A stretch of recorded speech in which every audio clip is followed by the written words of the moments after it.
Hello, Cube friends. Something a little bit different today. Going to be trying a team draft of AlphaFrog's cube with the divination servers. So thanks to everyone in that server and the mods, etc., for running this kind of thing, because it means that I get to keep drafting cube and putting videos out for you in the off season here.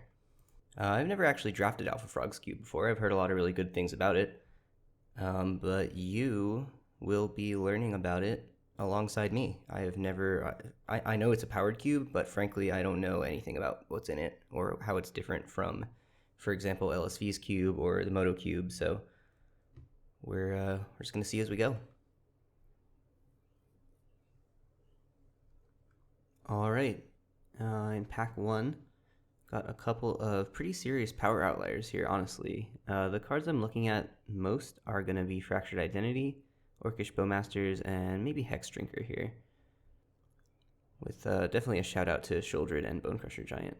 But yeah, believe it or not, a lot of the cards in most powered cubes are really strong. Fractured Identity is probably the highest ceiling card here. It is 2 colors though, so I think I'm going to give it to what I believe to be the runner-up, which is Orcish Bowmasters.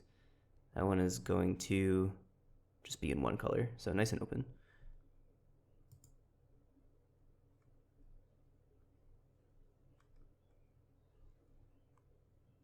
Ooh, okay. That's kind of spicy. So typically I wouldn't draft Timetwister as highly as the other quote-unquote Power 9. But already having the Orcish Bowmasters kind of slots us right into the Wheels deck.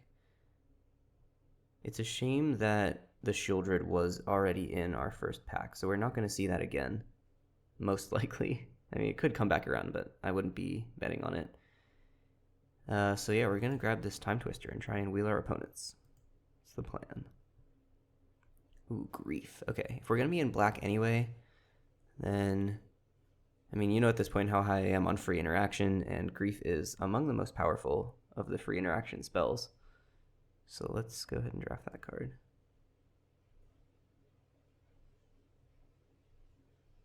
This makes me feel that the people passing to us are probably not in black, because I think Grief is probably one of the best black cards in the cube. If I didn't mention this earlier, I don't think I did. This is a team draft, so you'll notice there's only 6 people at the table. If you've never team drafted before, it's a lot of fun. One of my favorite ways to play cube, honestly. In a pot of 6 here, we're sitting in alternating seats. So the green highlighted players here are on my team, the blue highlighted players are on the opposite team. And then instead of playing a Swiss bracket, you play against each other player on the opposite team, and the team that wins the best 5 out of 9 matches in that fashion wins the draft. As we are still just drafting broken blue-black cards here, Fallen Shinobi definitely falls into that category, so let's hope it just keeps flowing.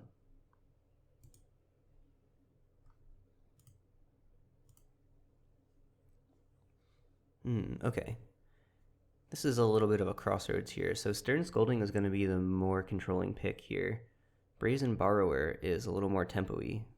And on the third hand, as it were, Chrome Host Seed Shark has a really high ceiling if we build around it well with a lot of non-creature spells. I'm leaning towards Brazen Borrower because I like the idea that we can potentially Fallen Shinobi, like Ninjutsu in the Fallen Shinobi with it.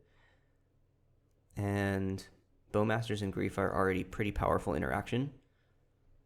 I also think Stern Scolding is a more replaceable effect than Brazen Borrower in general, so I'm just going to grab this card.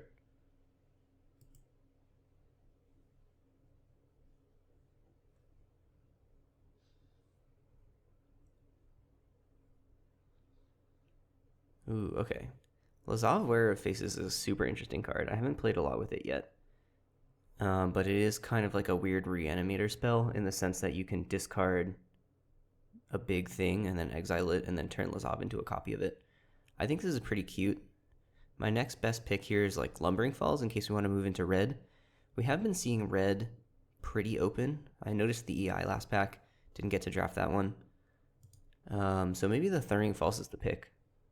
Yeah, I don't know if this cube doubles up on fetches. I assume it probably doesn't, but we'll see how the Thundering Falls pans out here.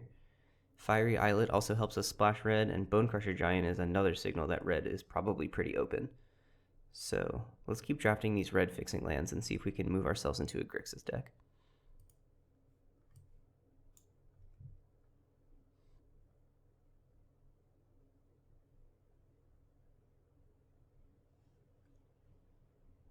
Okay, so Odawara is just a nice utility land that's going to slot right into our deck. Imperial Seal, however, is going to feed more into our combo potential with the Bowmasters and the Timetwister. I think I might try the Seal. I think historically I have undervalued Vampiric Tutor and Imperial Seal. I want to get some reps in here and see if I'm just wrong about those cards. Ashiok is definitely a strong card. 3 steps ahead. Some cool interaction too. Maybe we want interaction here. I don't know. We have no way to really capitalize on this discard here right now, so I think I'm going to draft the Ashiok and see if we can be a little slower.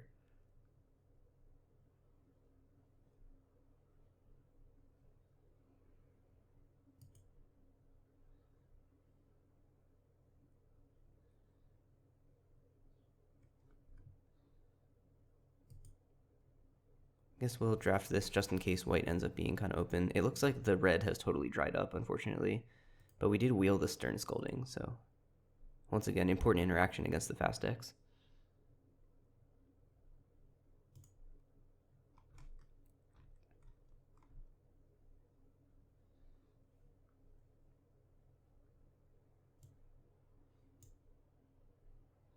Wow, green is just completely open here. Crazy.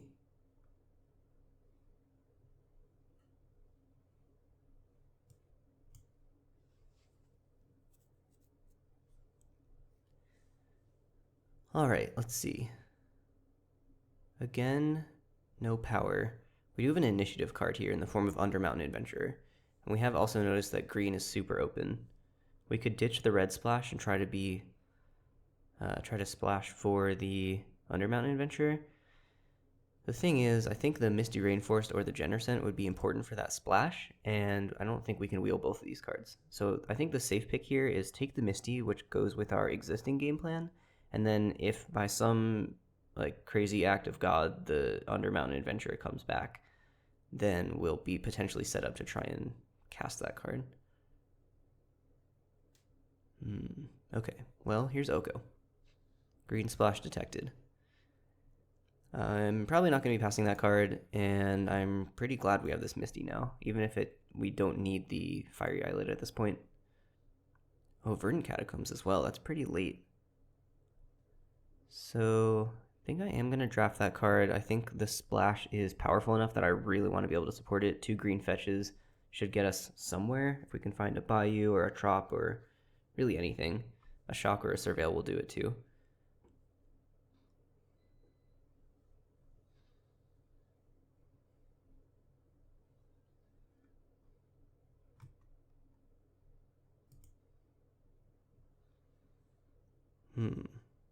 Okay. Blooming Marsh is not fetchable, but it does help splash our green cards.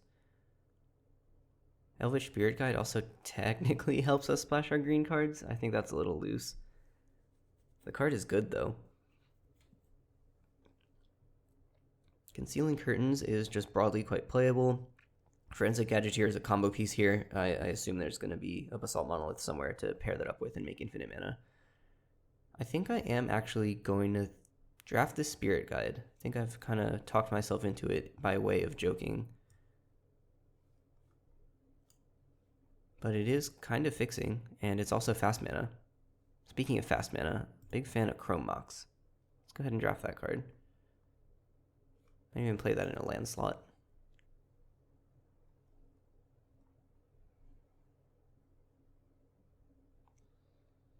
Okay. Lots of good cards here. That's really late for Othari. I'm surprised to see that card this late, given that green seems to be open. I don't know what's really going on here. But I think I am going to draft this Force of Negation. Once again, it's just a free spell. We can pitch cast it, protect our stuff. Try to feel like we're shaping up to be almost like a legacy scam kind of game plan where we spend the early turns answering whatever our opponent was trying to do, and then we've got potentially Grief, Ashiok, Fallen Shinobi to close the game out. Spell Pierce or Jace here. That's interesting. We don't have a lot of ways, again, to take advantage of that discard. We're super low on creatures, though. This one blocks, like, not that well, but kind of well. Probably going to grab that. If you ever flip it, it's pretty good, too. We've got potentially the splash for Leovold here, which I don't hate at all. Yeah, we do really need to try and find a fetchable green source. That's late for Skydiver, too, right? I feel like this card is just pretty powerful here. Mystic Confluence is also really good, but quite expensive. All right, we'll draft this Blooming Marsh.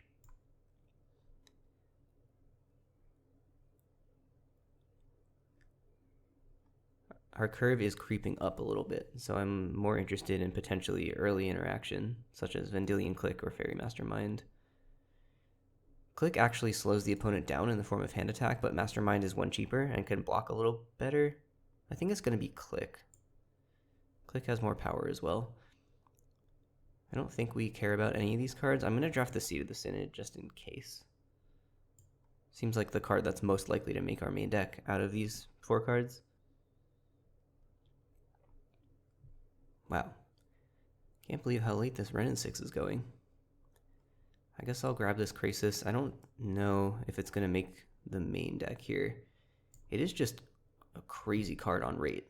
It's a 3-mana 4/4 with trample and then further upside on top of that.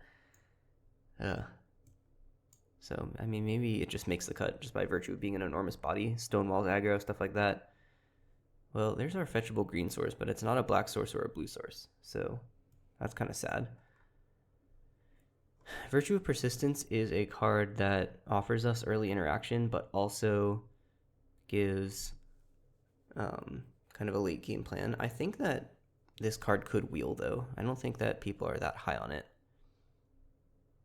And seeing multiple really good blue and black cards in this pack makes me want to default to the Wooded Foothills.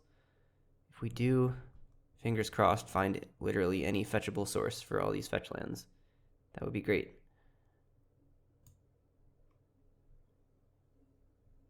Oh, okay. I guess we're putting Mox Ruby into our deck. Must have been a crazy pack. Here's Mox Ruby.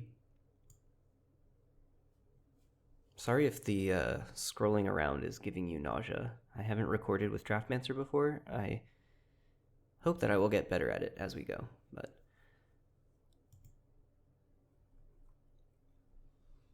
ooh, okay. Here's Echo of Eons.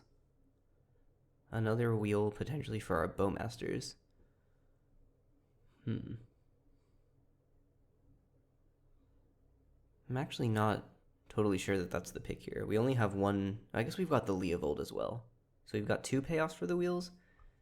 And we don't really have any way of discarding it right now. We have the Jace. I think it might be good enough. True Name is the second possibility here.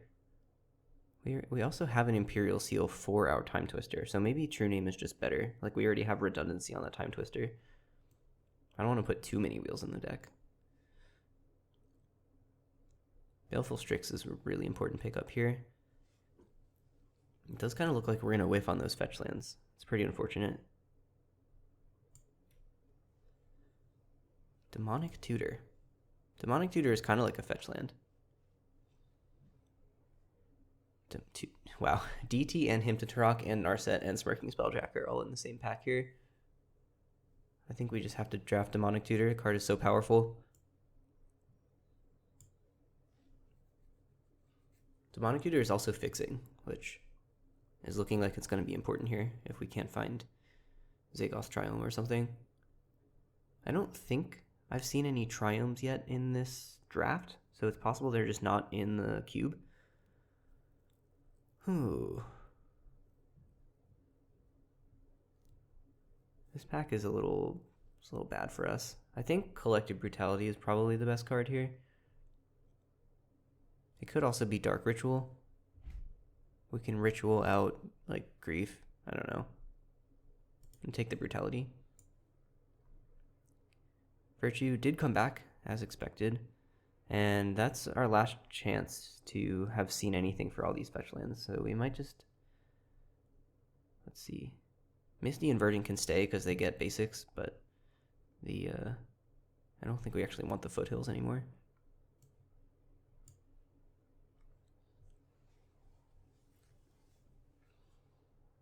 I think we will end up playing the Thundering Falls and maybe even the Fiery Islet. Both of those cards have meaningful upside over just a basic island. So let's see. We can have a memory jar in place of a wheel. I think Mind Twist is probably the best option here. And that would be a compelling reason to find that Dark Ritual back if that comes back. It seems like almost no one is in black, despite the fact that we passed that Shieldred in pack 1. So we're here at 22 non-lands. I don't think any of these cards make the cut for us. Luris is the most playable card here, maybe top. We have no way of playing the top off the top of our library, so it's just like the value top. I don't know. I don't think that's going to actually make it into the deck.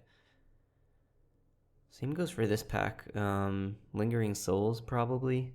But again, we're not playing that card. Ooh, the Hymn came back too. Is that better than Narset? I think it is. And now if we pick up that Dark Ritual, I think we're kind of cooking.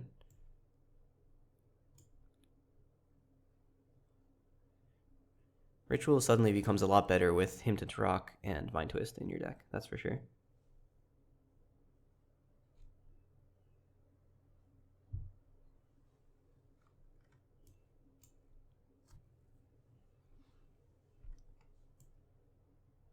Okay, no such luck on the Dark Ritual, but still finding him and Mind Twist that late are pretty good.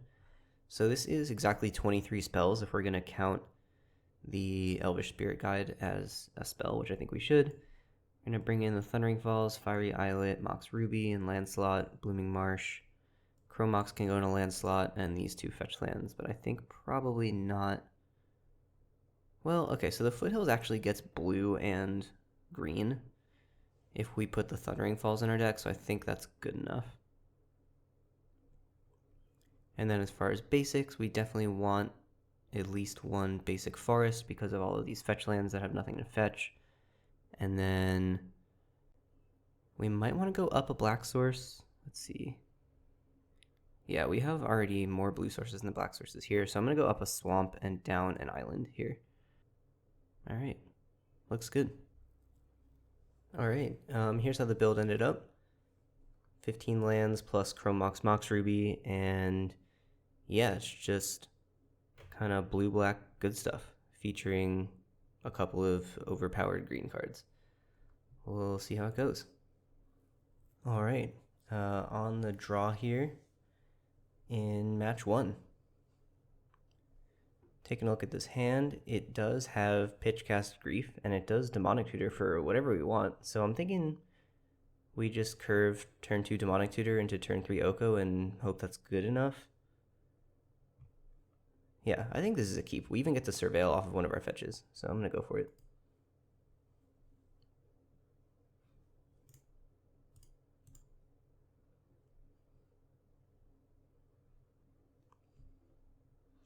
Here's Timetwister. Yeah, let's play the Wooded Foothills. And we're going to pass through this turn. So now we could consider Demonic Tutoring for the Orcish Bowmasters, maybe. We'll see how the Surveil shapes out.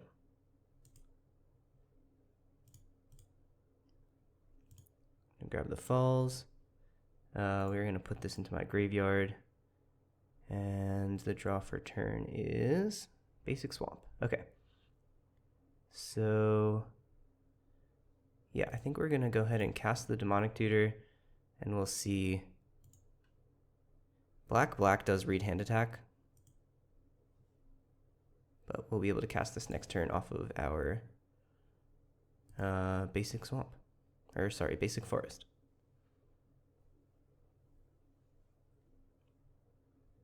Another Swamp.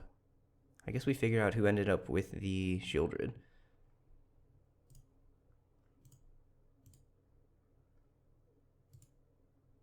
There are a bunch of black spells that beat Oko in this cube, or at least in vintage cubes in general.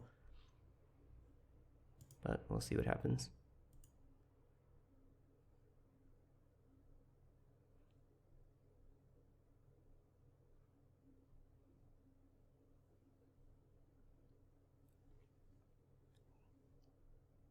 All right, second color revealed.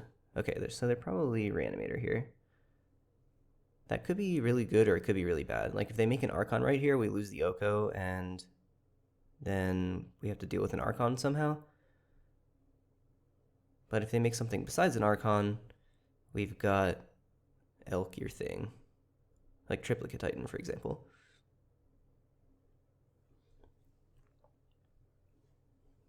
Ooh, okay. Oko down. So now we're probably just going to slam the Grief, take out their reanimation spell, and try to grind out from there.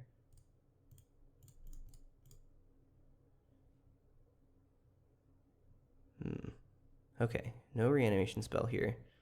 Shieldred is scary, but not that scary. This thing enters the battlefield, and I believe... Yeah, so that'll kill the Grief, which I don't want. So I'm going to take this. If they interpret, they discard their hand, and we just like put their thing back with Ashiok. So I'm most worried about something that actually does something when it enters the battlefield right now. This Ashiok will hopefully invalidate the other stuff that could come down here, such as Shieldred.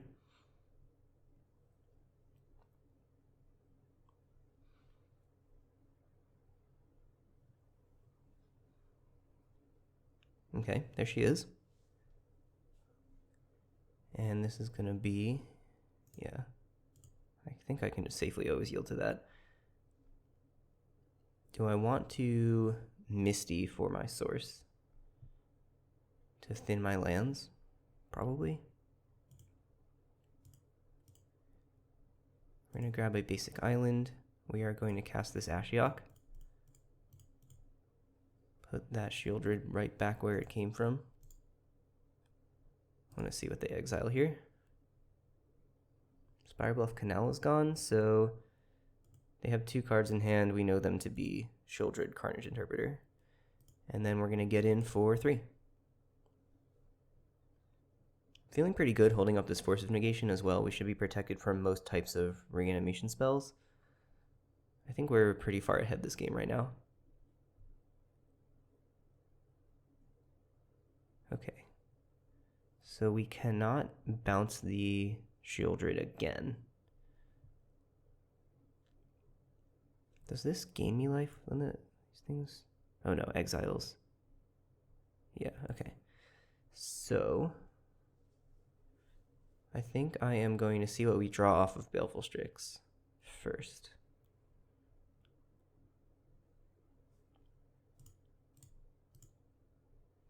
I'm not super worried about our life total here. Ooh, okay, Skydiver. Because we do have this food token, so, you know, as long as we don't Timetwister, we should be safe.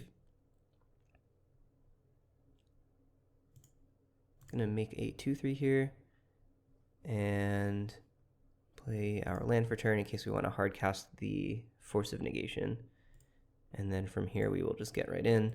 We can safely block the Shieldred with our Baleful Strix. And we've got 3 life in the tank over here as well on the food token.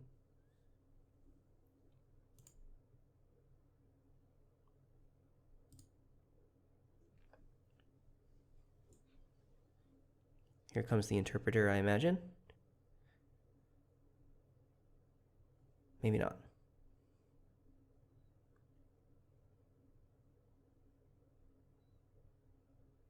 Okay. Interpreter is good. It's big, it makes some clues. And they do have the Narset, so I guess, yeah, they've turned from mono black into 4-color wheels all of a sudden.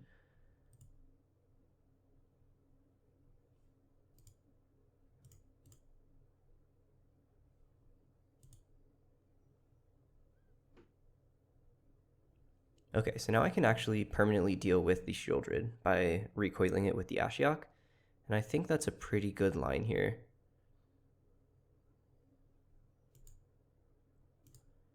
This is going to bounce, and then they have to exile the Shieldred. Oh, yeah, I guess they can crack a clue in response. That is fair. Shieldred gets to stick around. I could wheel it away. Well, let's see what they do first before we start theory crafting.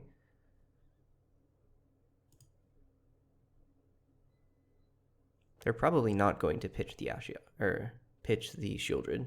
That card is probably better than most of the cards they could draw here.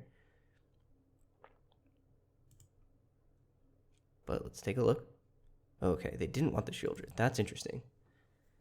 It's also terrifying. There's something in their hand that they think is better in this spot than Shieldred.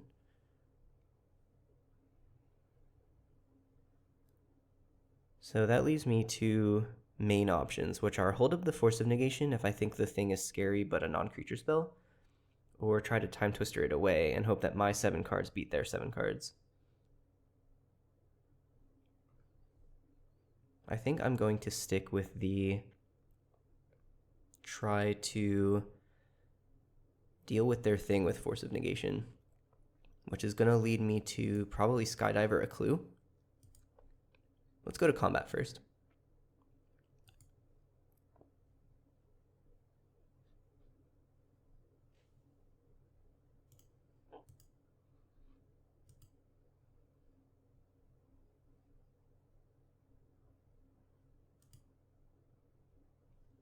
And yeah, I think I am going to try and take a clue here. Cast with kicker of 1. So we'll go like that. X is currently 1. Done. And we are going to take a clue. Hold up our counterspell. And then, yeah, should be good to go here. I'm happy to double block the Interpreter right now with the Baleful Strix and the Nightmare token. And hopefully we can try and win this on, I don't know. We are ahead on card advantage right now, but not by that much. Let's see, 2 Clue tokens, 2 cards in hand. Yeah, this game is far from over.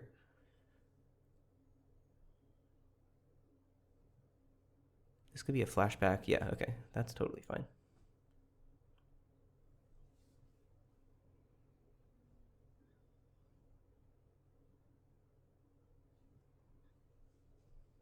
All right, get that out of there. Choose this spell, blue, blue, and green. Gone.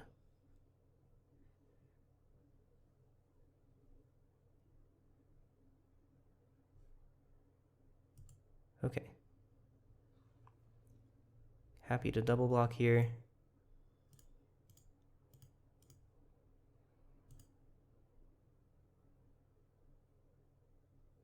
Gonna exile 2 more cards out of opponent's deck. And that is Island Swamp. We've learned nothing from that. And now we are clocking. Alright, it might be the old 3 mana 2/2.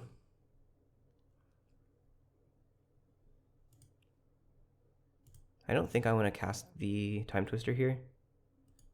We're ahead on board, and it just could draw opponent into an answer.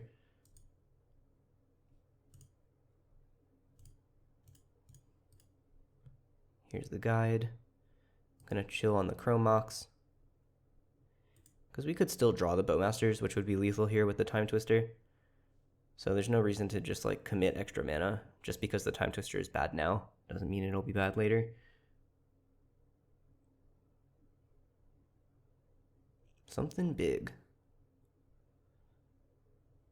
It's like Nihiri, or oh, it's double black. Sorin? Comet. Okay. Comet, of course, could just kill me. Let's see. 2 squirrels. 2 squirrels with haste. Pretty good, but not that good. Definitely blockers.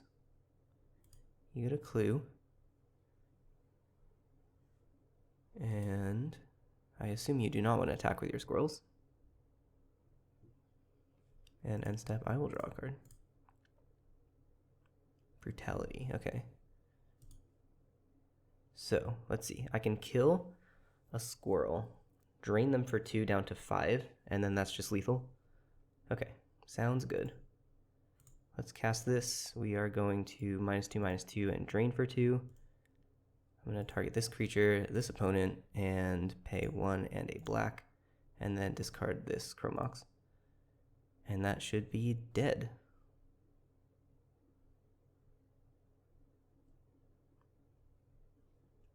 They could have a removal spell here, but I am going to attack my opponent with all of my creatures. And if they have removal spell, they can block. I could have duressed them, I guess.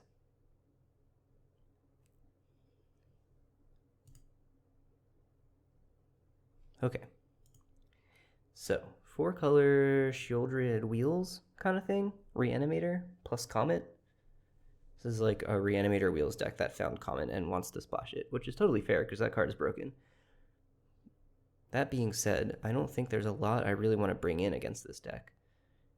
I'm not too super worried about bringing in extra removal in the form of Dam, and honestly, the rest of my cards just either I can't really cast them or they don't really do anything in my deck. Yeah, this 40 is pretty tight. We don't have a lot of stuff in our sideboard that really does a lot of stuff. So let's just run it back.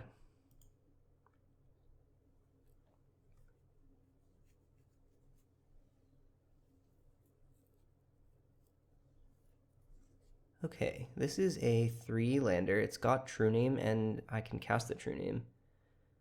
I don't have any lands to fetch that can cast Unruly Krasis as well as True Name Nemesis, but I think depending on what the board looks like, I'm probably going to be playing one of those cards, and we'll just see how it goes.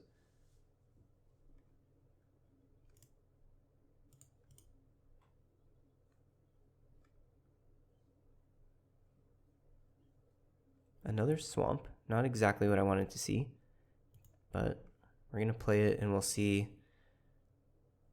if there's anything we can Virtue.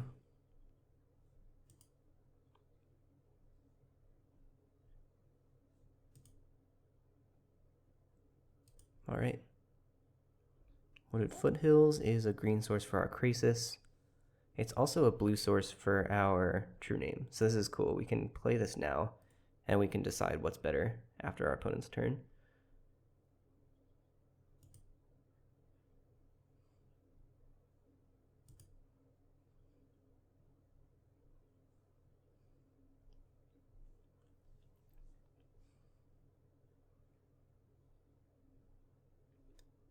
Teferi Time Raveler.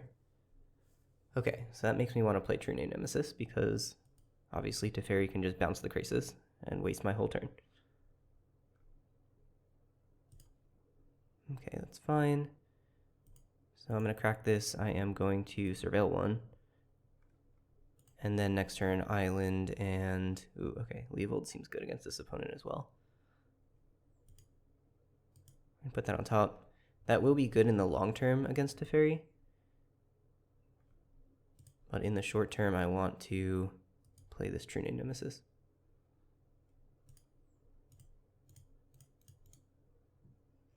I'll choose my opponent.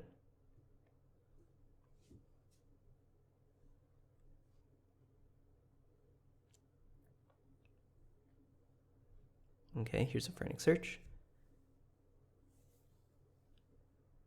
Opponent is, as we previously mentioned, a Reanimator deck, so this seems like a kind of a discard outlet for that rather than a Storm spell here.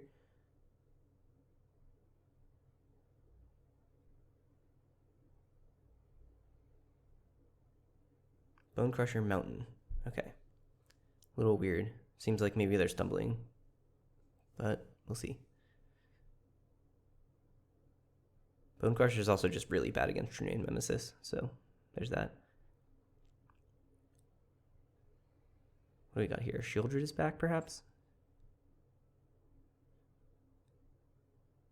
Oh, this is an initiative card. It's a 1/5? Okay, that's interesting. So I can easily take the initiative back, which is cool.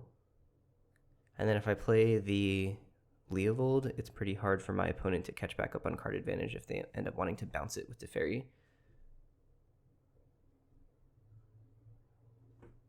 Oh, it's Orcish Bowmasters. Okay, this is an interesting spot. I can hold up the Orcish Bowmasters to try and get the Teferi. Or I can commit the Leovold and try and win like a longer-ish game. I think that's fine. I'm going to take the initiative here. I don't care that much about the Teferi.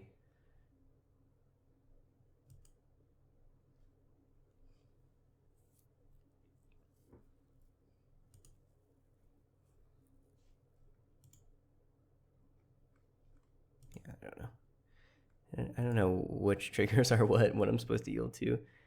This one I think I can always yield to. I will grab an island. I guess I should just grab the forest because they're going to know I have it anyway. And let's put this onto the battlefield.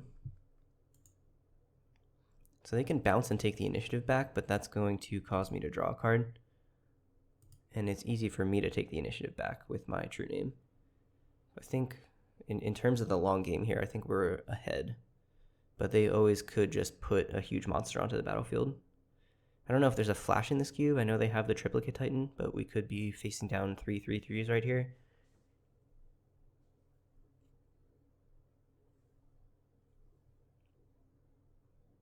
Bitter Triumph, okay. Better than bouncing it. So I am going to draw a card. I get this Stern Scolding. Neat. Now I can counter a creature if I want to. Oh no, I can't. They have a Teferi. Yes.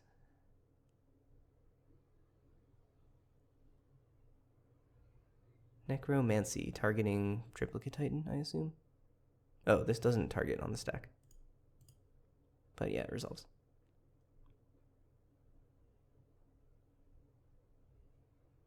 Okay.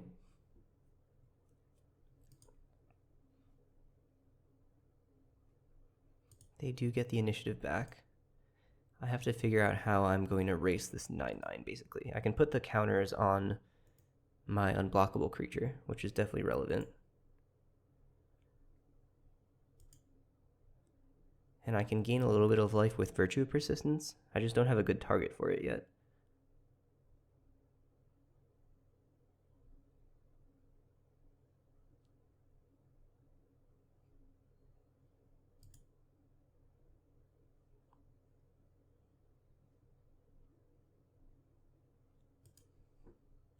Okay, let's see. Oh, Baleful Strix will help. That's for sure. So I can crack in with the true name. I can put the counters on the true name. And then I can create a bunch of blockers. I do have to main phase the Orcish Bowmasters because of the Teferi. But I do think maybe Krasis is just better. I don't know. Bowmasters makes Teferi more awkward because of the ability and also makes more than one body to be bounced. So that's probably relevant as well.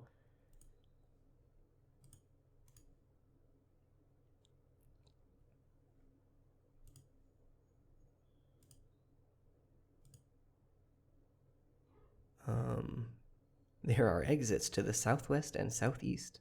That's funny. Target this.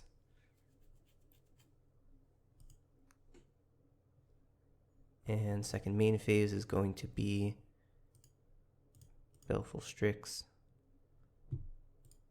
Draw a card. Ooh, Grief. Okay. Interesting. I wonder if maybe I just twist them for one. Get rid of whatever else in there. I think more than one blocker is probably important here. They can bounce the Baleful Strix and attack me for 9.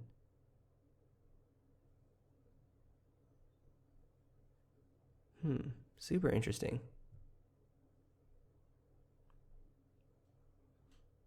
I could Bowmasters them.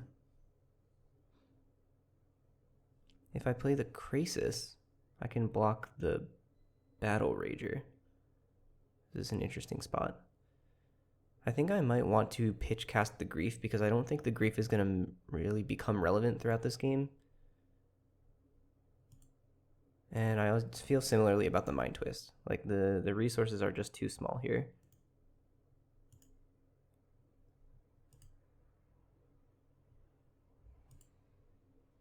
Okay, that's a great hit. And then I think it's Bowmasters here. Maybe Krasis is just a better clock though. That would represent 9 damage next turn. I think the Bowmasters is good because if they bounce the Baleful Strix, then I get another Bowmasters trigger. And this is just going to go straight onto opponent, I think.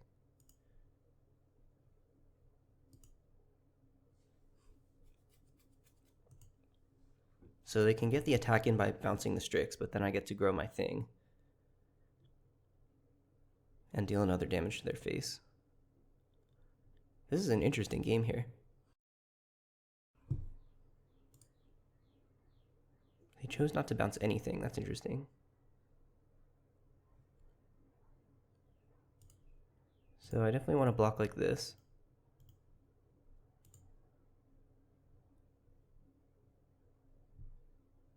Okay. I will admit that I did not realize that that card had that text on it. But here we are.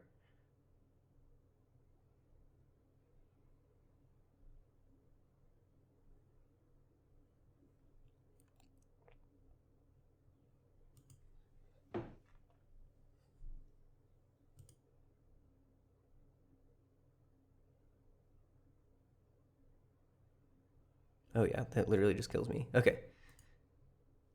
Read your opponent's cards is a good rule of thumb here. Okay.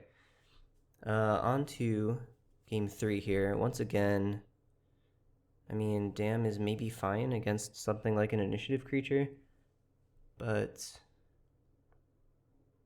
I don't know. Do we have anything in our deck that actually kills that thing? Oko, kind of. Ashiok, kind of. We can counter it with Stern Scolding. Yeah, I think this is pretty much fine. There's an argument for the Dam, but who knows? On the play. 2 lands, Demonic Tutor. Sure. Yeah, we can turn 1 Wooded Foothills and Surveil 1, holding up the Stern Scolding, and then we can tutor for a land if we need to, and if we draw a land, we'll tutor for something better.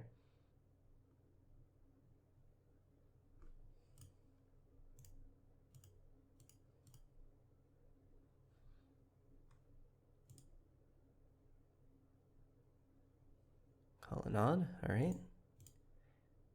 And we will Surveil 1 here.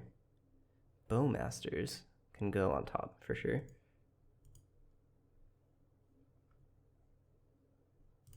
We get to hold up Stern Scolding, and if they don't cast anything, then we Bowmasters, which is awesome.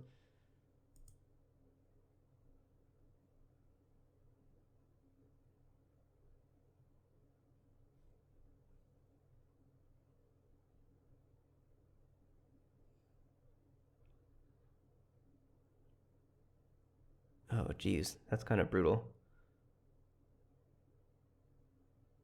Well, I'm still going to flash this in.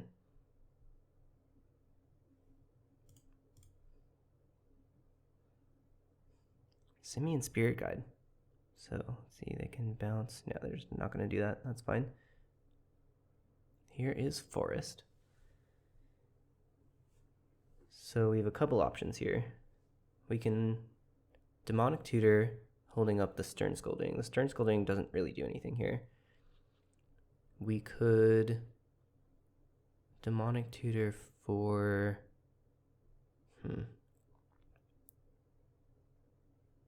Yeah, I don't know. Let's start by attacking here.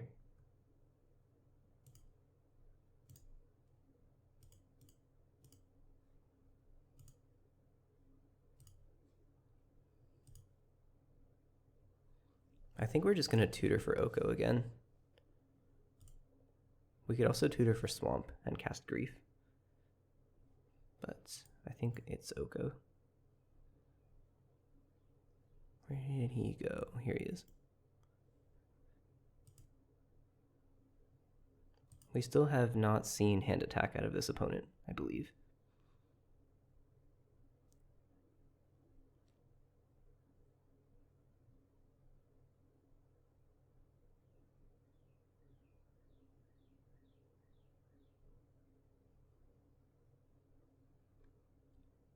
Okay. This is probably going to hit the Bowmasters, which I think is actually good for me, because then I can turn the Orc army into a 4/4 and kill the Teferi. So if they don't have interaction here, I feel pretty good about that whole turn.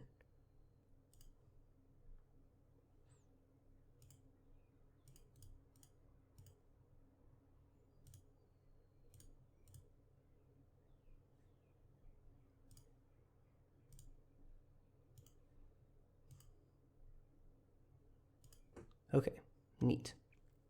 Now we just need to find a land for our Fallen Shinobi, and we should be in business. Scary. Scary.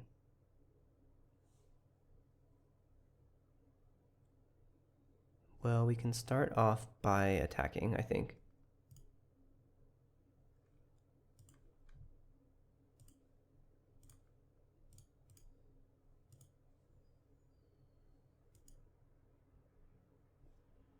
And then I think this is going to be... Jeez, I honestly don't know. We could technically Timetwister. Is that worth it? We're ahead on board. Giving both players 7 cards is maybe good, and I get to potentially hit my land drop. Alright, this feels maybe a little bit loose, but I'm going to do it. We get to hang on to the Stern Scolding, which is cool. I think we want to draw more lands at this point. Gonna make a food, and that's it.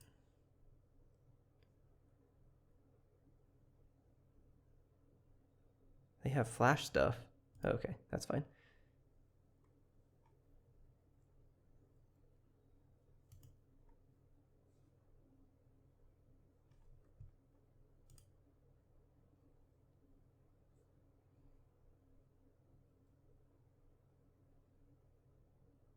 Teferi is back. Gonna bounce my token, I assume. Yeah, pretty reasonable. I do get to kill it with this food token, but it has certainly slowed the game down quite a lot.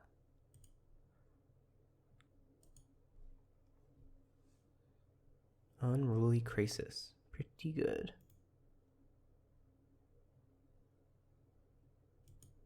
It's power, yep, okay. So let's elk the food and crack in at Teferi.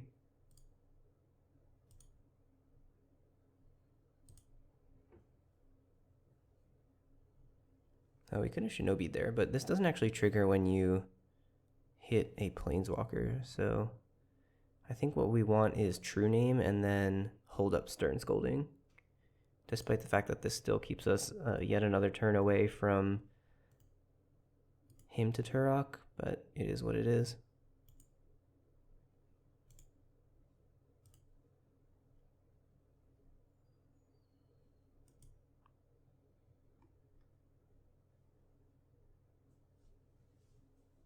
All right, another land, and what do we got?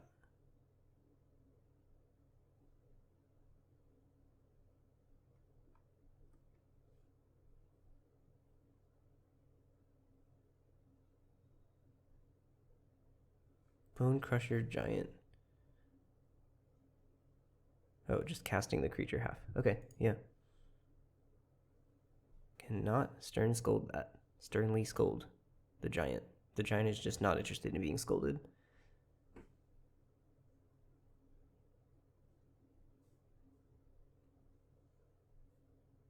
Bitter Triumph targets Oko. Yep, nothing I can do about that either.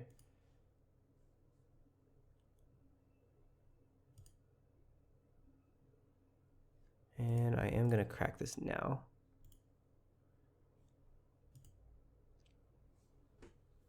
Krasis is bigger than Giant here. We also get to attack in with both creatures and get the Fallen Shinobi in, which is usually pretty nuts.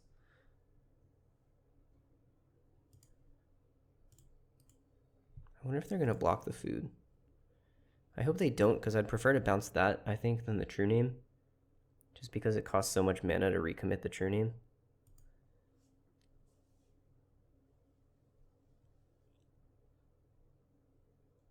Alright, well. This one. Bang.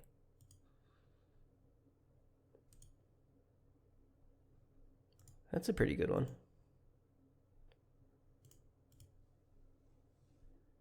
Yep. Okay. GG's. Alright, we lost the die roll in match 2. Since this is a team draft, I have gotten a little bit of info about what my opponent is doing. I'm expecting a creature-based strategy sort of from them. I saw Athari and a couple of aggressive-ish leaning creatures, so I'm liking the look of this Stern Scolding. I also know that they have Fast Bond in their deck. So this hand is kind of dicey, but it has Stern Scolding and it has Jace to loot me into good stuff. And once I find a green source, Oko is just going to go crazy, so I think I'm going to keep it.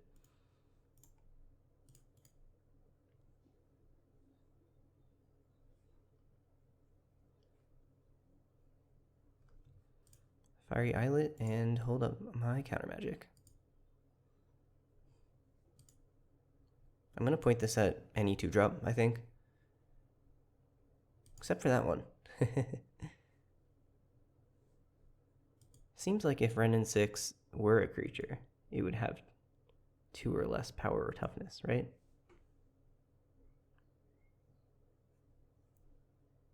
Baleful Strix, okay.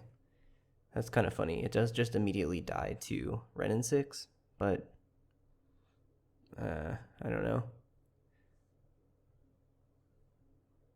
Maybe I should play the Jace instead. See if I can find a way to deal with the Renin 6 and then hang on to the Baleful Strix for later. I could also pitch the Baleful Strix to the Jace if it turns out it's not good into this Renin 6 board. Bristly Bill. Wow, that would have been a great target for Stern Scolding. Unfortunate. This card is pretty nuts. I have only played with it a little bit. It is still relatively new, but wow, I mean, it feels like when it's really going off, it just feels like Luminarch Aspirant on steroids. All right, I am going to go ahead and hymn them and hope that they follow this up with another creature that I can actually counter this time.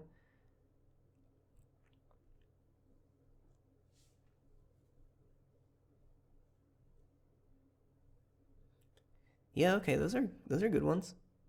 Those are good ones.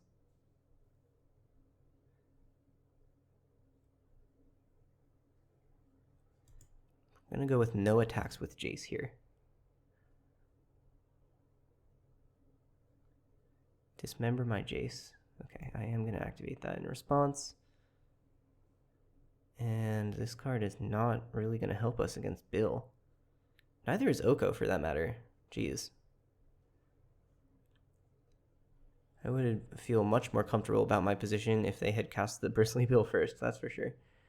I am, in fact, going to just pitch this Baleful Strix because I think it does nothing on this board state.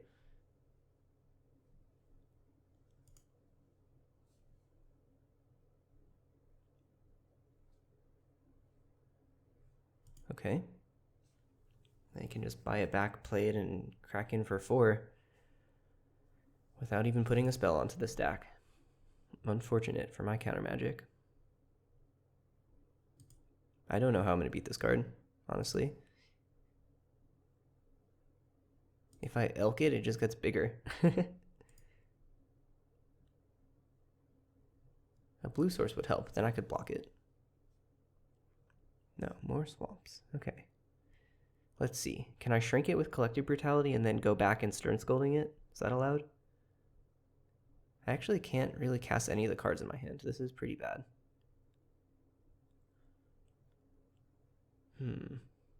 I could draw a card, but taking myself off of my only blue source seems awful. I just, yeah, I don't know how I'm going to win this game from here. Maybe it was a bad keep. Maybe my opponent's stuff just lined up well against the way I sequenced my plays. But I'm feeling remarkably dead here on turn 4.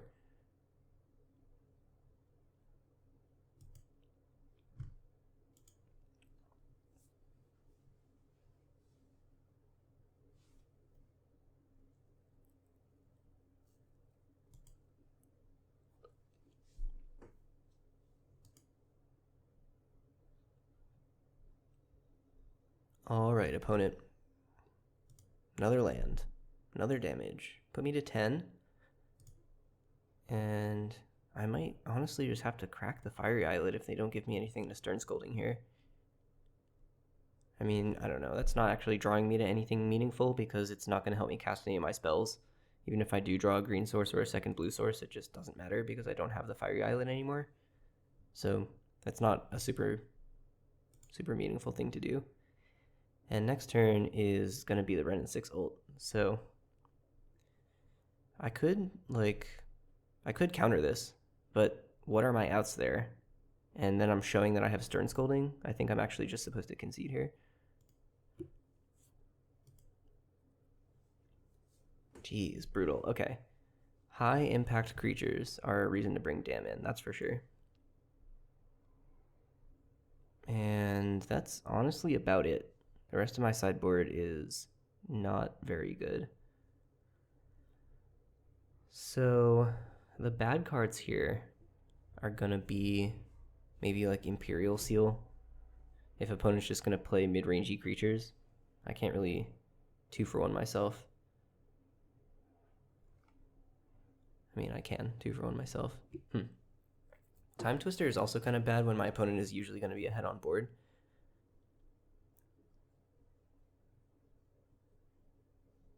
It's interesting. Could be Spirit Guide. Could be that speed doesn't matter here. And we just don't want to have this card that doesn't do anything in our deck. And we are playing it in a spell slot. It is down a green source though. Is that relevant? That puts us at 1, 2, 3, 4 green sources? 5 green sources? Yeah, it's probably fine. I mean, I know we drew every single green spell in our deck and no green sources last game, but I don't want to get too results oriented over here.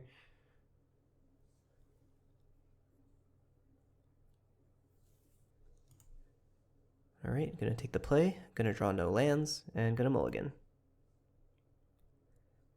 3 lands plus Chrome Mox. Yeah, this one's fine. We cannot get a black mana with our Misty Rainforest, but we can Jace into Shinobi, maybe. What are we gonna bottom? We can bottom Forest. We could bottom Timetwister, but I feel like Timetwister is important here to try and recharge once we play out the Chrome Mox stuff. Oh, rough. Let's put the Rainforest back. I guess that gets us a Surveil though. Okay, we'll put the island back. We can turn 1 Misty Rainforest Surveil, and that should help smooth the hand out a little bit. And then if we can go turn 2 Jace, turn 3 Fallen Shinobi, and then we can Timetwister to put our hand back together. I don't know, we'll see.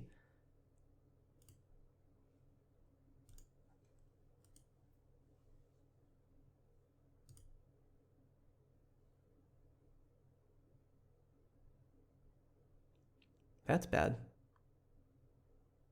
That certainly makes my Timetwister look really embarrassing.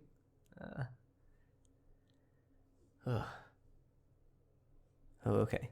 They just have nothing to do with their fast bond, perhaps. Foothills is going to go on top.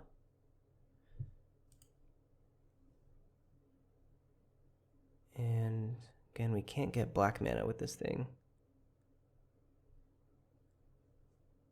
But if we draw a black spell... Oh, Wooded Foothills... Is Wooded Foothills dead here? Did I totally mess that up? Thundering Falls and Basic Forest are the only 2 things in my deck that this can fetch. Yep, okay. Well, it is what it is. We could... Oh, God, that's so embarrassing. Yeah, I don't know.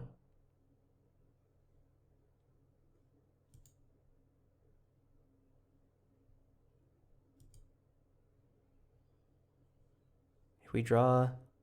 Now we have to draw black source instead of black spell, I guess. Yeah, there's the bill. You can put as many counters on it as you want and block my Jace.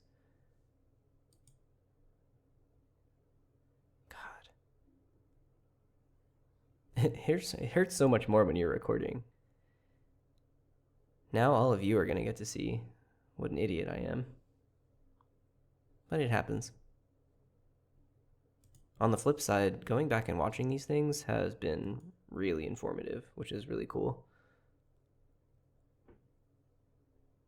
Learning so much more just by watching myself play.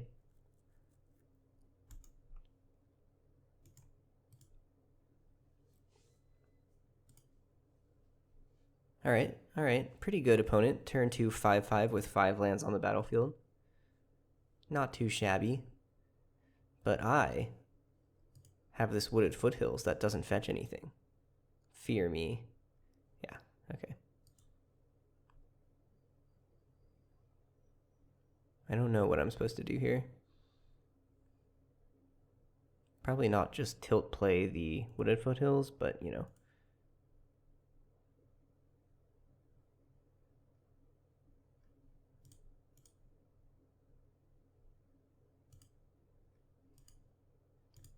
I'm also probably not supposed to wheel my fast bond opponent, but I think it's like the only way that I have any chance of winning this game.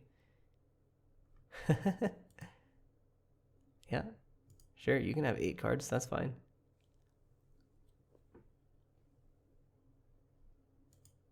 Okay, would have been able to hold up this Stern Scolding if I hadn't played the Wooded Foothills. And also, I shuffled the Wooded Foothills back into my deck. I guess I would have done that anyway, to be fair. Whether it's in my hand or my graveyard doesn't matter. But I did pay 1 life into it, and that was probably a mistake.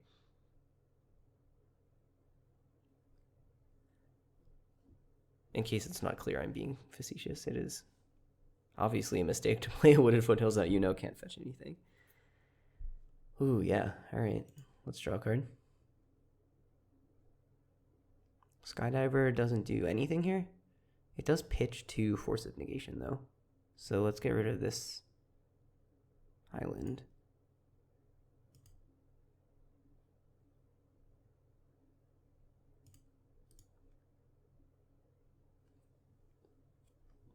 Oh, cast by exiling a blue card. Yeah, there we go.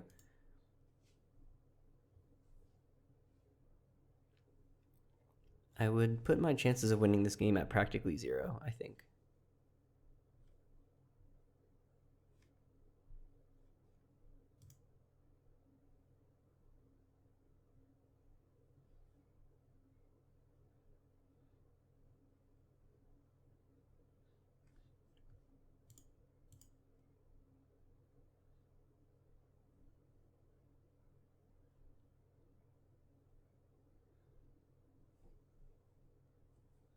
Opponent is bonding so quickly, just the fastest of bonds. Turn 1, fast bond, turn 2, Bristly Bill is really sick, I do have to say.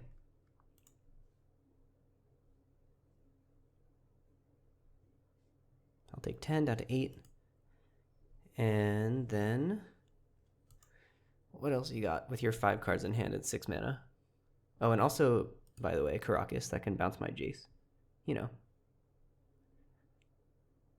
Okay, there's True Name. Not nothing over there. I'm going to fetch for an island and cast the True Name. I'm holding the Mox for a couple of reasons. I don't have anything to do with it right now.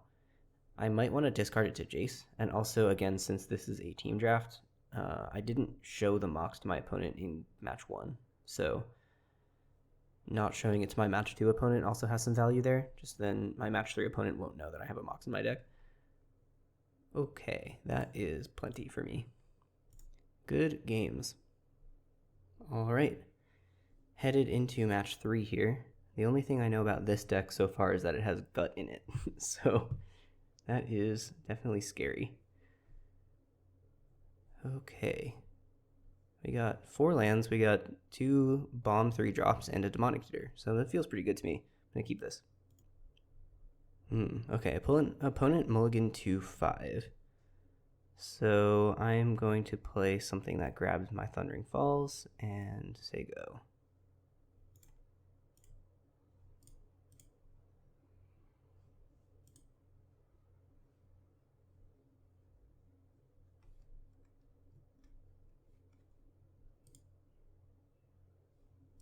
And step grab my Surveil land. Take a look here, Elvish Spirit Guide. We can make a turn 2 Unruly Crisis. That's not that bad. Are we willing to 2-for-1 ourselves to do that? I think so. Let's put that on top. Especially with opponent's Mold of 5. I don't mind losing that card advantage. And it's also less likely that they have an answer for this turn 2 4-4.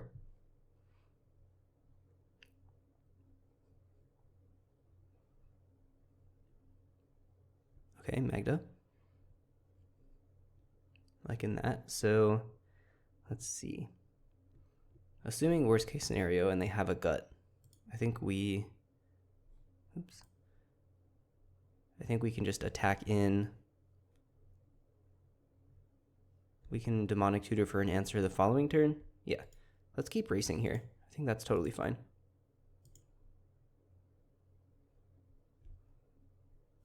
So we're going to commit the Leovold this turn, and then next turn we will have the opportunity to potentially Demonic Tutor for a removal spell if that's necessary. We're not going to have double black for that, but we can get the Brazen Borrower, I guess, at worst, and like bounce the token, assuming it's a Gut or something like that, or just bounce whatever they play to try and gain a tempo advantage. I'm liking our spot, I think.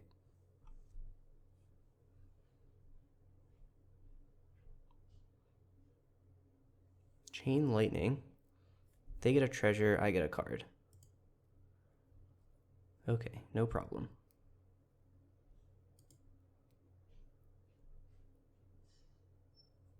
What are we going to Demonic Tutor for now? We could grab that Lochthwain Scorn. We could hold up Force of Negation, I guess. One thing's for sure, we are attacking for 4.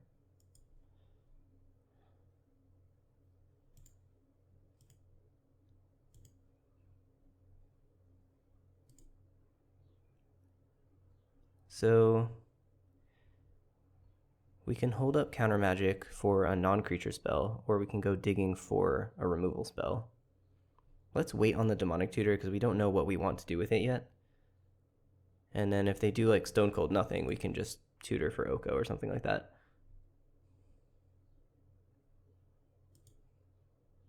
We can also adapt to instant speed, which is pretty powerful.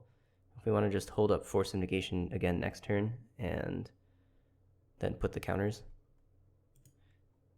that is totally fine. Fury. Okay, Fury does kill my 4-4, unfortunately.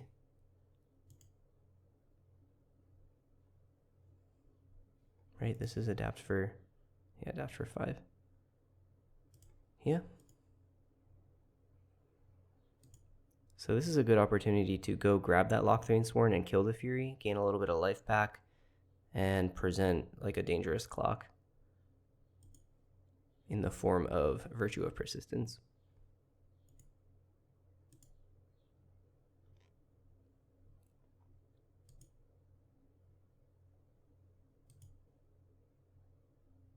Oh, or we could just draw it. That's pretty good too. So what we can do here is we can cast this. Oh no, not like that. We can cast Lochthwain Scorn, target this, kill the Fury, gain some life, and then continue to hold up the Force of Negation. I'm not worried about playing the Fiery Islet out yet because I don't think I'm going to crack it, knowing that I'm still shooting for 7 mana over here on the Virtue. So I'd rather just not take the damage for the moment.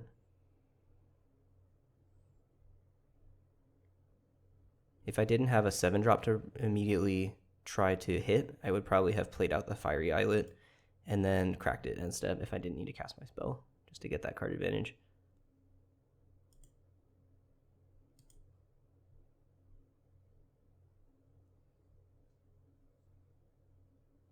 All right, show me Minsc and Boo. Oh, so close.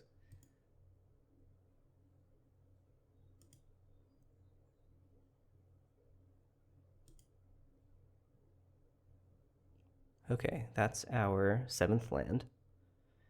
And what we're going to want to do here is Demonic Tutor for something that makes us a little bit less dead. So what's the best thing to get here? Orcish Bowmasters can ping and block if we want. Collective Brutality can kill one of the things and gain some life.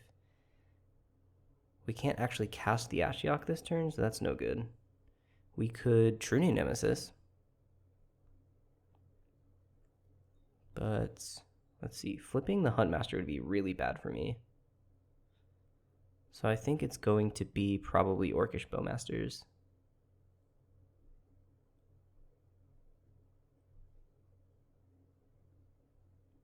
This way we can just block. Maybe Baleful Strix is better at doing that. I like being able to hold up the counter magic though. Having both of these be flash is relevant. We're running a little bit low on life.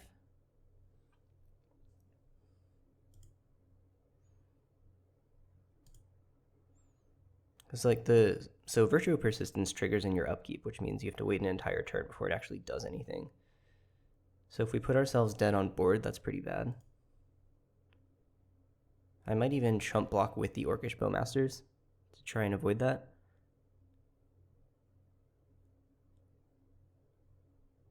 Three cards in hand.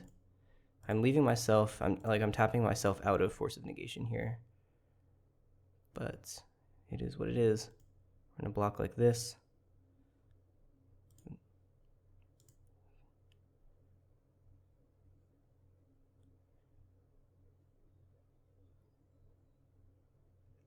And if we take 4 here, we'll have 4 again. Uh-oh, what's this? Oh, nothing? It's something? Not sure.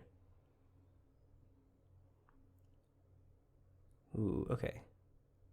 So they went at the Bowmasters with that. It's a good thing they did that before I declared blocks, because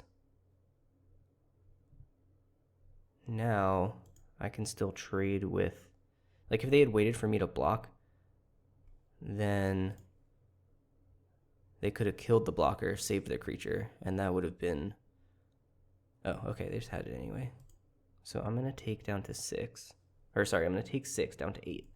And if I cast the Virtue, I will be in danger. Does this thing, you need 3 treasures, and that gives the thing haste. So that will kill me if they can do that. Blooming Marsh is not helpful here. Well, I only have one option, and it is Slam Virtue of Persistence and Pray.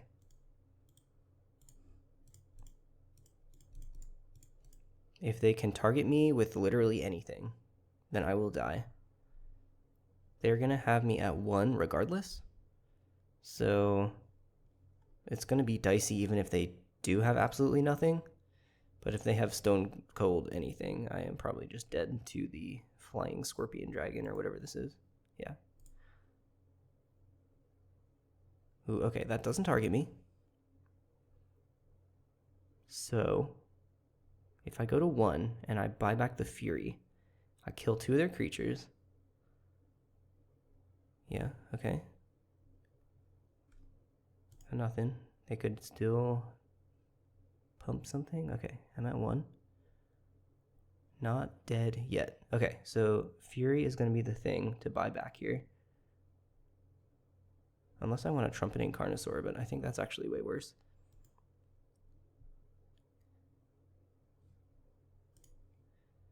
We have to kill the Huntmaster for sure, and we have to kill the Magda as well. Either of these things are liable to kill me at a moment's notice.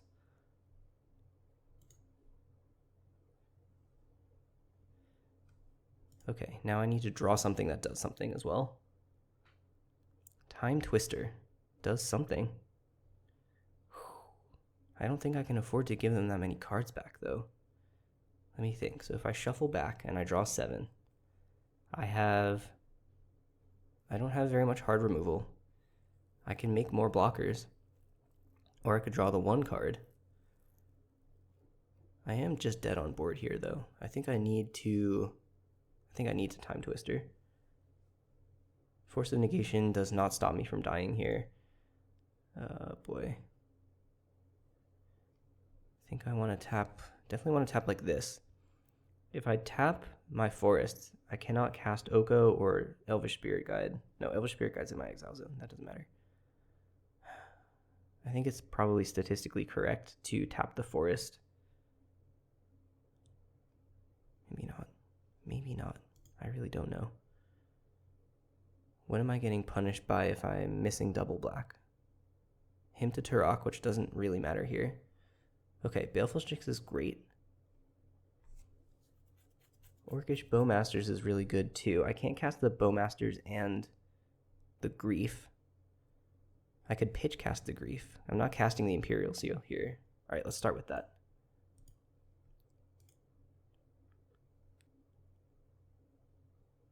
There's a lot of scary things that can kill me. So checking their hand is probably going to be important. And then I don't actually have a black source here because I can't crack the Verdant Catacombs.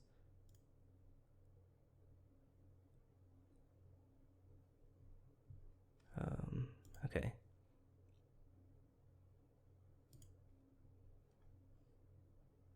Through the Breach, doesn't matter. Chain Lightning matters a lot. Okay, I am priced into taking the Chain Lightning for sure. So now I can make a Baleful Strix, and I can draw a basic Swamp, I believe. Did I play a land yet this turn? No, not yet. Okay, so if I draw an untapped black source, I can still block with the Orcish Bowmasters.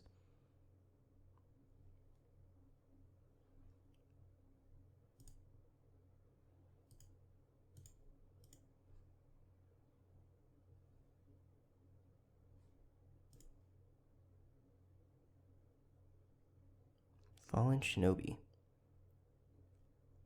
Okay, I'm gonna now play. There's just no way for me to gain any life here.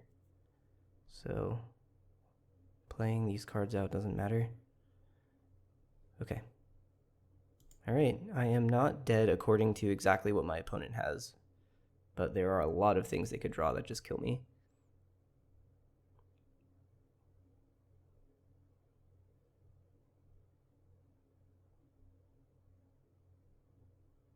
Okay, so they get to mill some cards.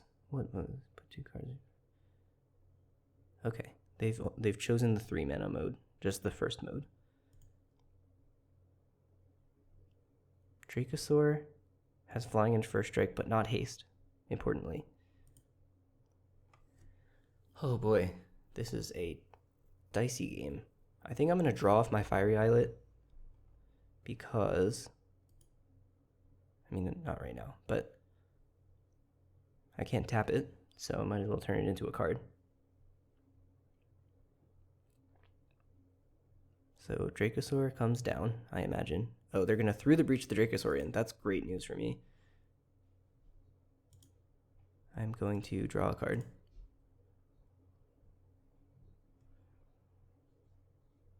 And, okay, the Scolding. The Scolding is worse than the Shinobi here, I think. I just have to kill them as fast as possible.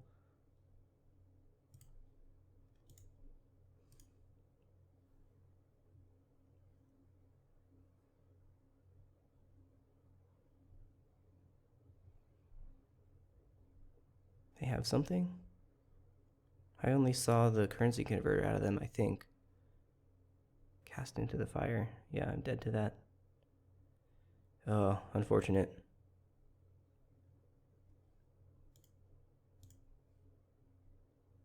I will lose the game. Wow, alright, tight one.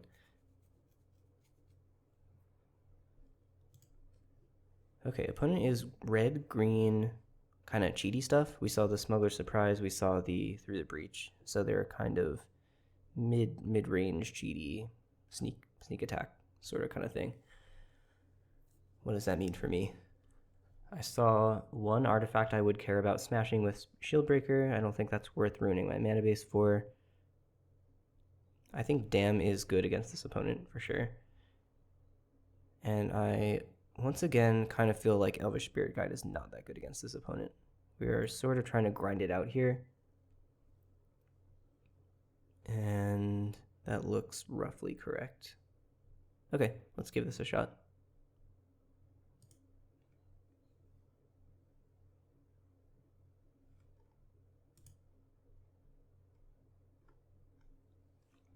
I won the die roll and I would love to go first.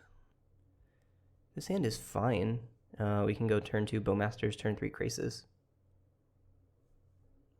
And we also get to Surveil. Having that Thundering Falls in my deck is very clutch.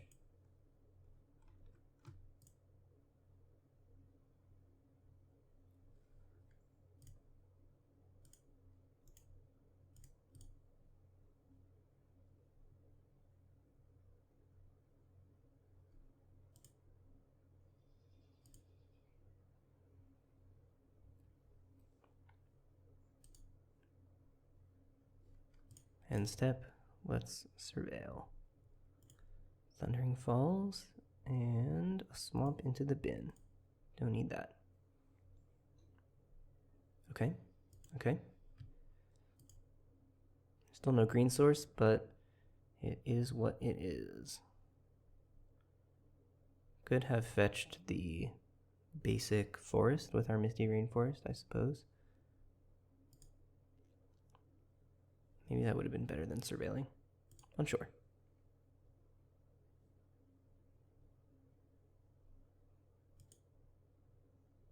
That's awkward, but I'm still going to cast this. I want to be mana efficient. And yeah, we don't get to hit their 2-drop with it, unfortunately, but it is what it is. Or we could just draw Timetwister. That's kind of crazy. Well, let's do it.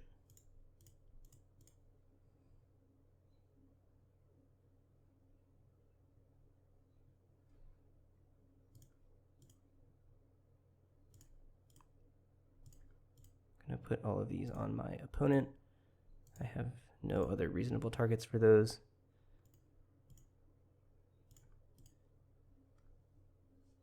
And then we get to crack in for 8. Okay. I do not get to crack in for 8, but I still have this 7/7, so that's pretty powerful. And if I want, I can make Virtue of Persistence mana, but that doesn't matter because I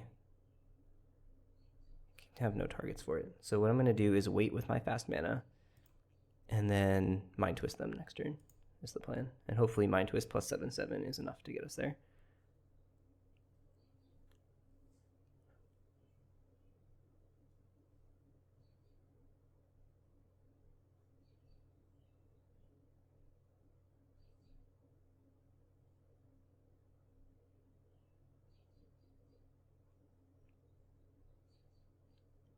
Okay, there's the Lumberjack.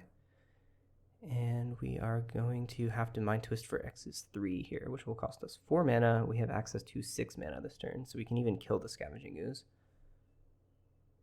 If we're willing to pitch the Leovold, that is. Which I think I am. I don't know what they would do to get out of this situation. And I also can't currently cast the Leovold, so...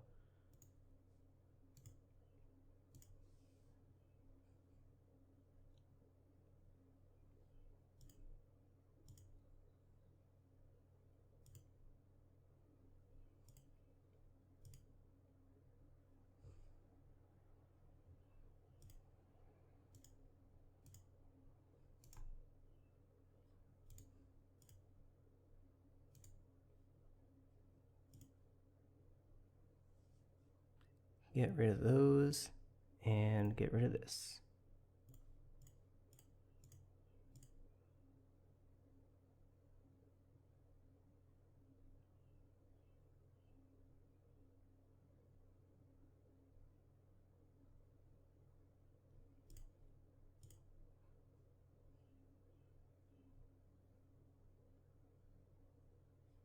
All right, like our spot.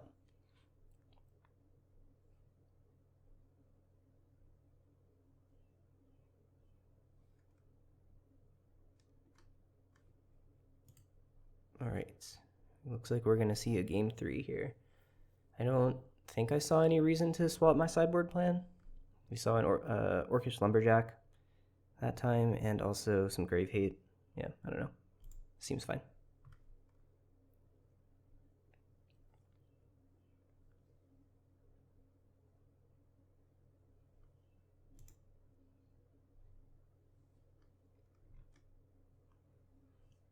We've got lands. We've got Imperial Seal. So let's see. If we Imperial Seal for... Interesting. Okay, so we can't really cast any of the stuff that we've got. We could Imperial Seal for a blue source, but that doesn't seem very good. I think this might actually be a mulligan.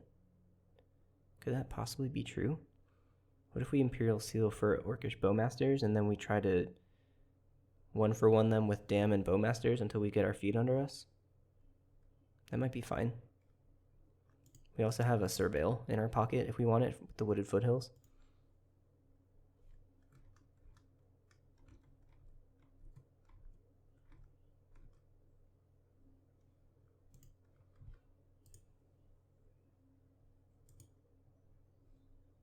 Okay, there's an island.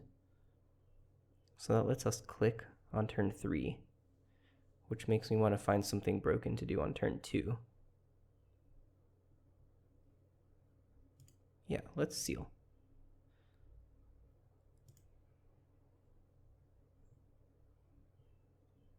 What's the best thing we can do on turn 2 in this deck? Him, but we can't him and then also click. Well, we can, but it's going to take us 1 turn longer to click. I think turn 2 him is fine. Yeah, okay, let's do that.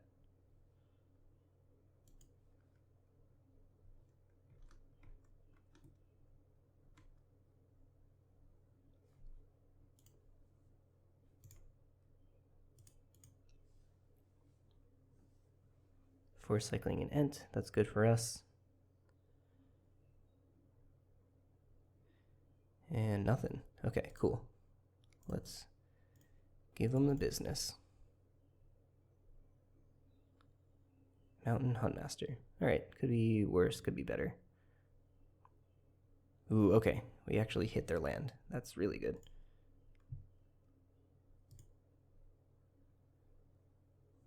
Apparently, that was more of a blowout than I thought.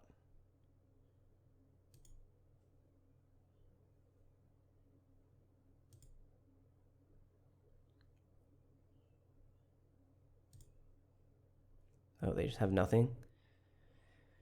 Well, that's good for us. This is also why I don't particularly like playing with him to Tarakan Cube. I think it tends to result in games that look like this one. That one can stay on top. And then we're going to set a stop in opponent's draw step here.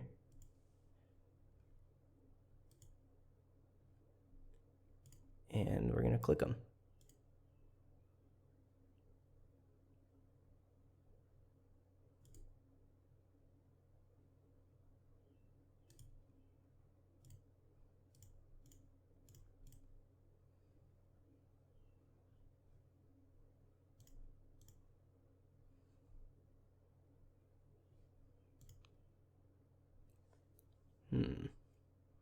Okay, so they didn't find their land. They can cast into the fire or unholy heat our attacker. Currency converter starts them trying to find more gas, or like more lands to cast their gas. And yeah, so the question is, what if we just leave all these cards here? They once again can't cast anything this, like they can remove our thing, but they can't present a threat this turn. I'm just gonna leave them.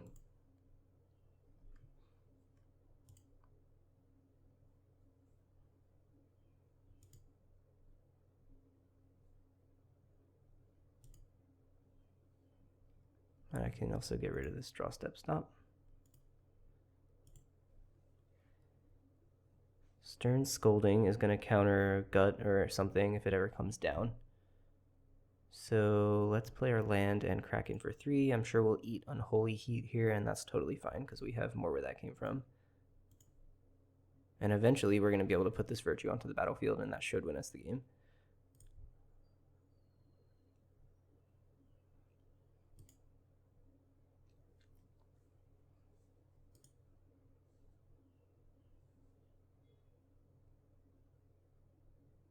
Tapped land, okay. That means we don't get to get the gut this turn, but we can still flash in the Brazen Borrower perhaps. That does leave us open to cast into the fire, which we should probably wait for them to remove the Vidilio click before we do that. And I am going to wait on this Petty Theft because I want... No, that's probably fine.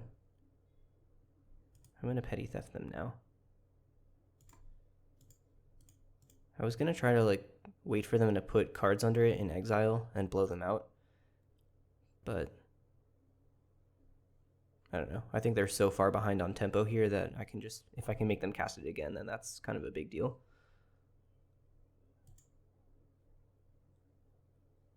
Timetwister. Okay. It's a pretty bad draw here. I can...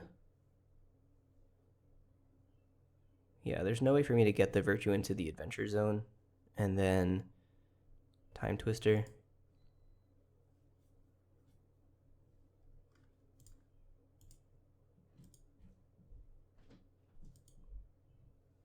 So we're just going to chill.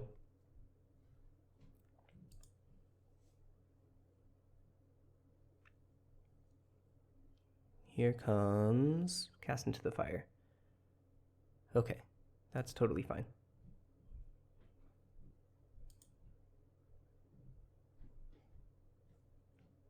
Opponent has found their 4th land. Get this gut out of here. No. Casting gut on an empty board is like kind of medium. Because you can't, like the play pattern that's busted about gut is when you already have a creature on the battlefield, you can cast it. And then you can attack and trigger it immediately as though it has haste, sort of. So just slamming it onto an empty battlefield here is like, I don't know, not that good. Maybe they would prefer to loot. Mind Twist. Okay, so we can twist them for 4. And they get to Unholy Heat me, I guess.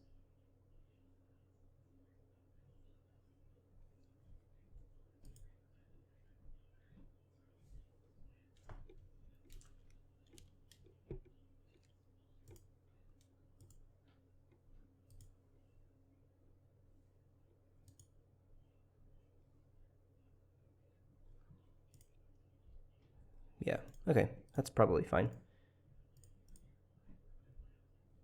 I could also hold up the Stern Scolding, but I don't know. I don't think that matters much.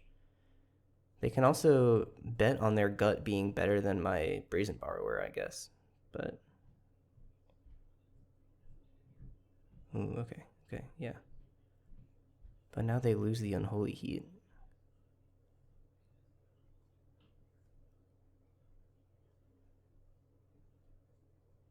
Okay, not too worried about a couple of rogues here. They have access to 3 rogues and... No, 4 rogues.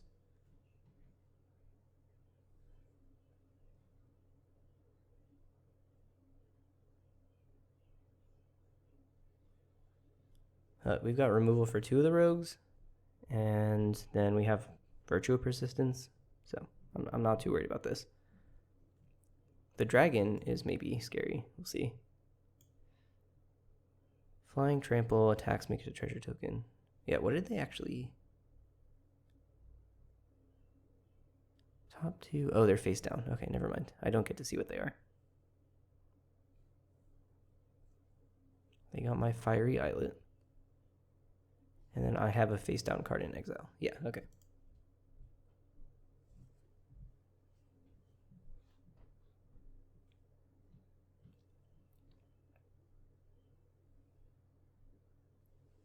Oh. Yeah, that's annoying, but fine. They can't take the Virtue with it. They got to discard another card into the converter with the brutality, which is pretty sick. Opponent synergizing their deck with my deck in just like the most enormous brain move possible.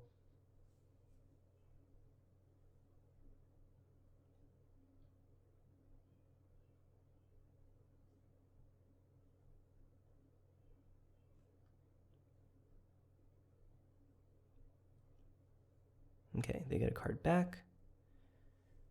If they don't put anything scary onto the battlefield right now, then I will hopefully be able to just remove their thing and have Stern Scolding up.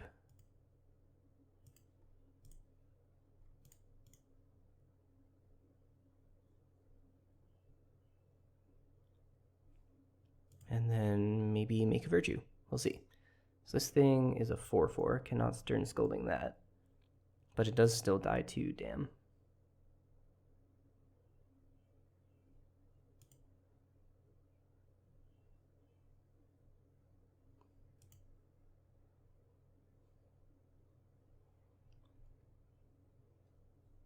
Oh, I've received word that we have won the team draft. Which is kind of cool. We found our 5th match win while I was still playing.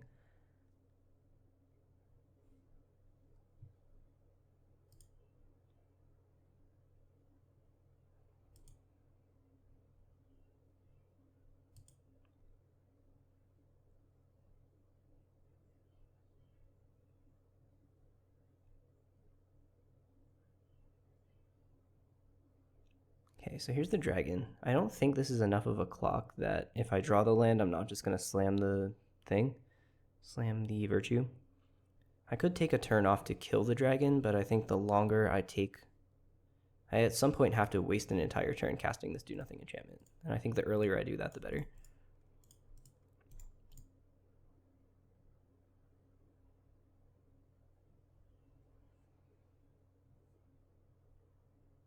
So I'm taking 8.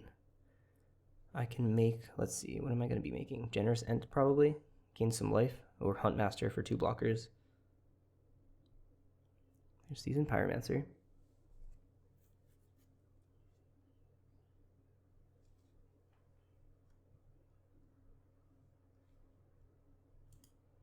Okay, going to be taking 8 down to 7. And then I'm pretty sure the Ent is going to be the thing here.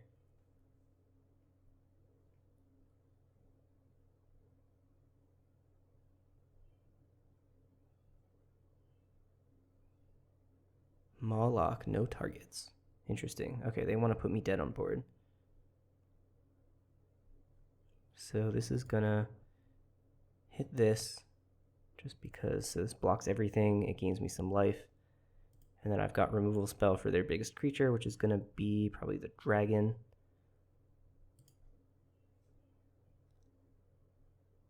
Blooming Marsh. Gonna cast this, targeting this. They get to make another 2/2, so let's see. I'm at an effective 10 life. I block, and I take 4 2/2s, which is going to be down to 2.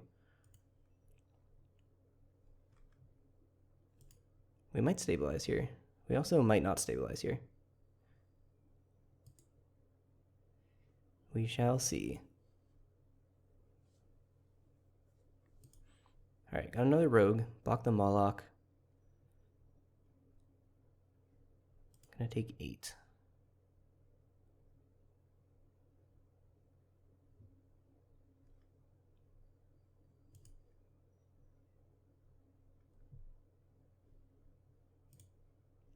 Gonna gain some life. And in declare blockers, I shall block. Like so.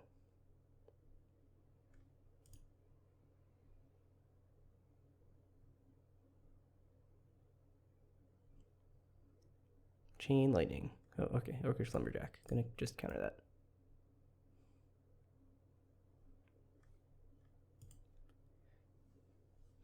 Okay, now we need more blockers. So we have to get... Oh, okay, we can Mawlock, actually. We can Mawlock the Seasoned Pyromancer, but if we do, it dies. So that's no good, because it can't come in with any counters on it. So Huntmaster is actually a little bit better here, I think. is gonna make 2 blockers, and then we need to find removal spell or creature. Or something that gains us life, I guess. Oh, this thing gains us life. I forgot about that. Wow, it just does that. Sick magic card. Okay, so do we want to put the Fallen Shinobi in? Probably not. I mean, bouncing the Generous into our opponent's hand is probably really bad. I think we just have to cast this and block with it.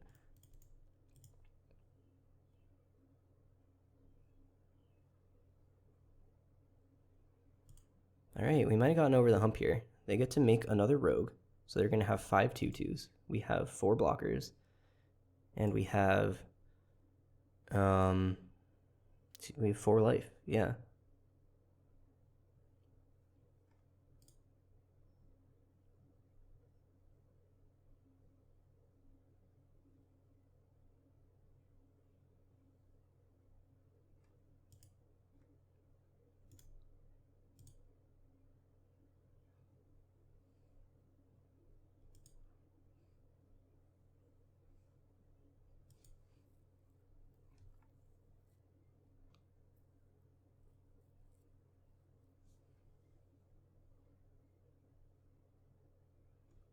Uh-oh. That's a hasty one. Alright, that should kill us. Let's double check. There's not much to double check. We will block as we need to, and we will die. Good game, Xaxes.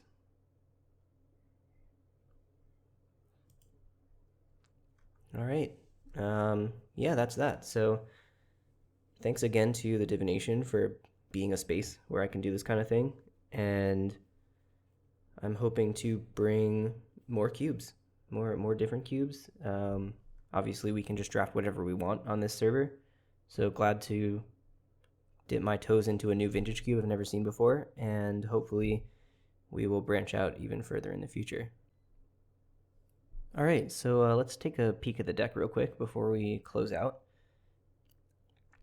It was pretty good, I think. Blue-black, it ended up playing kind of blue-black control, I would say. We had multiple games with Virtue on the battlefield. Generally, we were slower and reactive compared to our opponents. Nothing super combo-y in this one, so we did get to do the Bowmasters Timetwister that one time, and that was cool. But on the whole, pretty fair, pretty mid-rangey to slow. Just good blue-black cards in here. And a Mox Ruby, that doesn't hurt.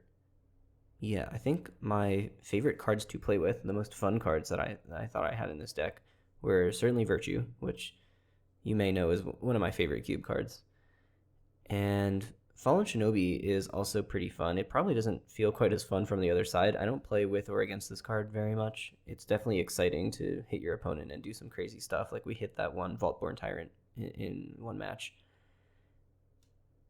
But other than that, yeah, I enjoyed the deck. Thought it was fun. We ended up 1-2 in matches, but we still took down the team draft. I think my 2 teammates, let me check here. Yeah, my 2 teammates went 2-1, so that's 5 out of 9, and we took it down. So yeah, if you want to do something like this, it's pretty quick and easy, honestly. Hop in on the Divination, really sweet place to hang out, and get in on some team drafts. And I hope to see you there. We'll see you next time.